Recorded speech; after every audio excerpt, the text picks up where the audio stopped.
Tonight, an analysis of the anti-Obama protesters. Joining us now from Washington, Fox News analyst Brit Hume. All right, you live in town. You've been around there forever. Can you tell the folks, are they nuts out there? Is it committed ideologues? What's going on? Well, there are going to be some nuts and extremists in every crowd. Crowds attract such people. You see this in all kinds of political events. But for the most part, Bill, all the indications that we have are that these are everyday Americans who are very angry and upset with the Obama agenda as they've come to experience it. A lot of them weren't for him in the first place, but some of them were.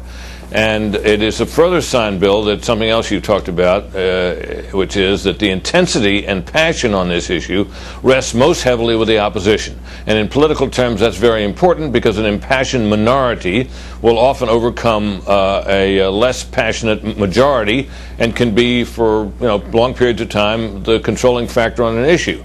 So I think that's the way to look at this, a further sign of the intensity. So from your perspective, you believe that most of the 75,000 or so that showed up are just regular folks who may be conservative in their belief system, but they're out there because they genuinely are frightened? Are they frightened of President Obama? I think they are, to some extent, frightened. They're frightened. They're frightened about the economy to begin with. They're frightened about the remedies that have been applied to the economy, particularly that $787 billion stimulus package, which alienated a great many people and awakened the federal deficit as a political issue, which it had been kind of long dormant. We're talking about debt on an order of magnitude greater than we've ever seen before. These people were alarmed about that. They're alarmed about big government. So you come along with a health care plan where you're going to have a major government intervention in a sixth of the economy.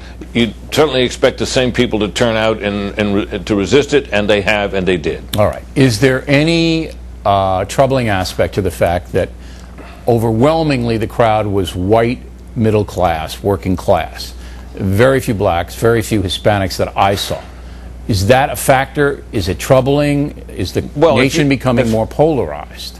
If you're trying to organize the opposition, you want everybody you can get. You want to be as inclusive as possible. Now, the fact of the matter is, Bill, that the United States of America is, overwhelmingly white, overwhelmingly middle class, and so on.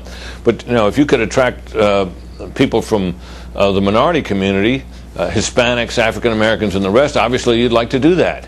But, you'll take nearly everybody you can. These are open events. And these are the people that happen to be turned out. They still constitute, broadly speaking, an American majority. Okay, but it seems the message, the anti-Obama message, is being heard by white working class people more than black working class people. That's to be expected, obviously.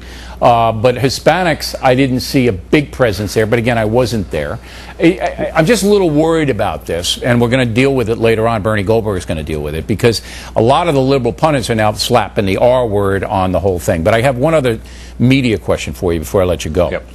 I think the stridency of the liberal media, which is about 80% of it now, by attacking the protesters in the beginning when the Tea Parties happened, has actually galvanized them, has actually added to the protest ranks. So the media is driving the opposition against Barack Obama by actually supporting Obama. Do you see my point there? Well, I do. I think what they've done is, to some extent, they have belittled and insulted these people.